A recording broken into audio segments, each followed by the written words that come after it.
నమస్తే అండి, నేను రజా. జగన్మోహన్ రెడ్డి గారు అరెస్ట్, అతి త్వరలో అరెస్ట్ కాబోతున్నారు. కూటమి ప్రభుత్వం వెండటా పాలిటిక్స్ చేస్తుందా? నో, చేయట్లేదు.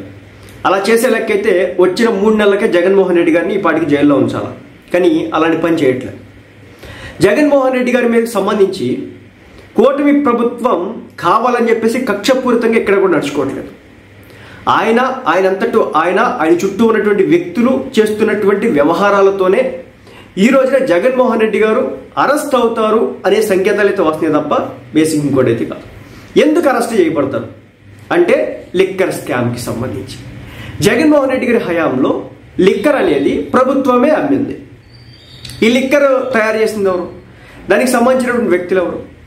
ఆయన చుట్టూ ఉన్నటువంటి కొంతమంది, ఆయన సామాజిక వర్గానికి సంబంధించినటువంటి ఆయన రిలేటివ్స్గా ఉన్నటువంటి కొంతమంది వ్యక్తులు. వీళ్ళు జగన్మోహన్ రెడ్డి గారి పేరు చెప్పారా? చెప్పబడ్డారా?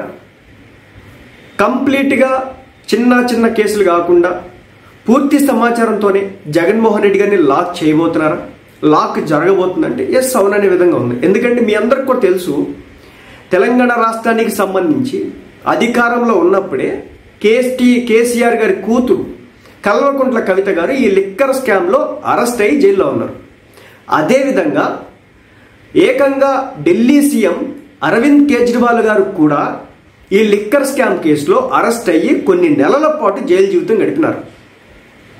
ఇప్పుడు ఆంధ్ర రాష్ట్రానికి సంబంధించి మీరు ఇటీవల చూస్తే కానీ చెవిరెడ్డి భాస్కర్ రెడ్డి గారు, అదేవిధంగా ఆయన తనయుడు విషయంలో కూడా ఈ లిక్కర్ కేసు స్కామ్ అనేది వాళ్ళ మెడకు చుట్టుకున్నటువంటి పరిస్థితి. ఆల్రెడీ ఇప్పుడు ఆయన జైల్లో ఉన్నట్టున్నారు. మీ అందరికి తెలిసిందే, ఆయన ఎక్కడికి వెళ్తా ఉంటే లుక్అవుట్ నోటీసులు ఉన్నాయి, పోలీసులు వచ్చేసి అరెస్ట్ చేసినారు. ఆ తర్వాత తదంగా ఉందా మీ అందరికి కూడా తెలుసు. ఎందుకంటే గత ప్రభుత్వ హయాంలో లిక్కర్లో అవకతవకలు జరిగింది.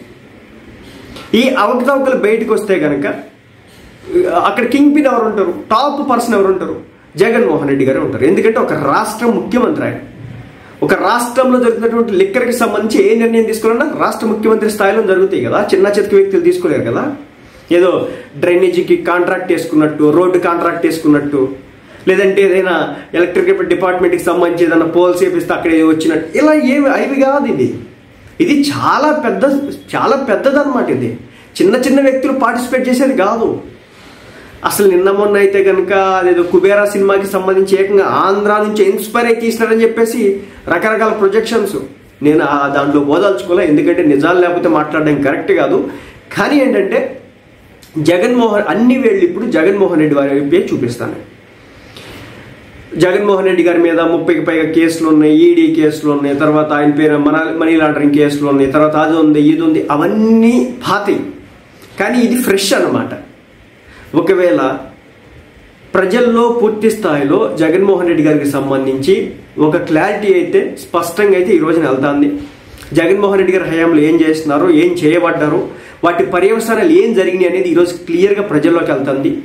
దీన్ని బట్టి చూస్తూ ఉంటే ప్రజలు కూడా క్లియర్గా అర్థం చేసుకుంటారు. మ్యాండేట్ కూడా కరెక్ట్గా ఇచ్చినారు, 11 స్థానాలు. ఈసారి ఆ వాటిని సంపాదించుకోవడం కూడా కష్టమే అనేది ఈరోజు ప్రతి ఒక్కరూ మాట్లాడుతున్నటువంటి మాట. మరి ముఖ్యంగా రాజకీయాల్లో యాక్టివ్గా ఉండేటటువంటి వ్యక్తులు, విశ్లేషణ చేసేటటువంటి వ్యక్తులు ఎవరైతే ఉంటారో వీళ్ళందరూ కూడా క్లారిటీ వచ్చింది జగన్మోహన్ రెడ్డి గారి అంశంలో. ఎస్, ఈయన హయాంలో జరిగినటువంటి దానికి సంబంధించి మొన్న మీరు చూసినారు, ఏకంగా తన సొంత కారు ఆయన అభివాదం చేస్తూ ఉంటే ఒక అతను మెడ మీద ఎక్కేస్తే నాకు సంబంధం లేదు దీనికని చెప్పేసి కోర్టుకి వెళ్ళి క్వాష్ పిటిషన్ చేసినారు జగన్మోహన్ రెడ్డి గారు.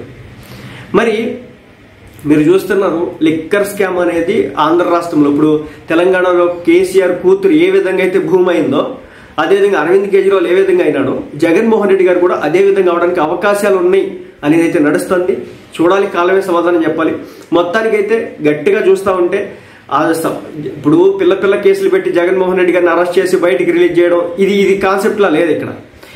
కోర్టే అంటే చంద్రబాబు నాయుడు గారి విషయంలో జగన్మోహన్ రెడ్డి గారు వహించినారు కదా, ఏదో ఫైబర్ నెట్ కేసులో ఏదో చేసేసినారు, స్కిల్ డెవలప్మెంట్ కేసులో ఏదో చేసేసినారు, షెల్ కంపెనీస్ పెట్టినారు. అవి ఏంటంటే వాటి వెనకాల ఏముండవు, బేస్ ఉండదు. బట్ ఈరోజు తయారవుతున్నటువంటి కేసు ఏదైతే ఉందో ఈ లిక్కర్ స్కామ్ కేసు, దీని వెనకాల బేస్ ఉంటుంది. క్లియర్గా ఎస్టాబ్లిష్ చేసే అన్ని ఆధారాలు పక్కాగా పట్టుకున్న తర్వాత జగన్మోహన్ రెడ్డి గారిని గట్టిగా టార్గెట్ చేయబోతున్నారు. దాంట్లో ఎలాంటి మొహమాటం అయితే కనిపించట్లేదు. ఎందుకంటే పాత లెక్కలు చాలా ఉన్నాయి జగన్మోహన్ రెడ్డి గారికి. ఎందుకంటే చంద్రబాబు నాయుడు గారిని ఏకంగా అరెస్ట్ చేసి జైల్లో పెట్టించినాడు. అదేవిధంగా ఇప్పుడు మీరు చూసినారు మన వైసీపీకి సంబంధించి చాలా మంది జైలుకి వెళ్ళి వచ్చినారు, వెళ్తున్నారు, వస్తున్నారు. ఈ రోజుకి కూడా కొంతమంది ఉన్నారు, అనారోగ్య సమస్యలతో ఇబ్బంది పడుతూ ఉన్నారు. జగన్మోహన్ రెడ్డి గారిని ఏదో ఇలా పంపించి అలా బయటికి తెప్పించి ఆయనకు ఒక సింపతి క్రియేట్ చేయాలన్న కోరిక కూటమికి లేదు. ఆయన చేసిన తప్పులు ఏవైతుండే అవి ప్రజలకు చూపించిన తర్వాత ఆయన్ని చక్కగా సాగనంపే ప్రయత్నం అయితే క్లియర్గా కనిపిస్తుందని అయితే నాకైతే అర్థమవుతుంది.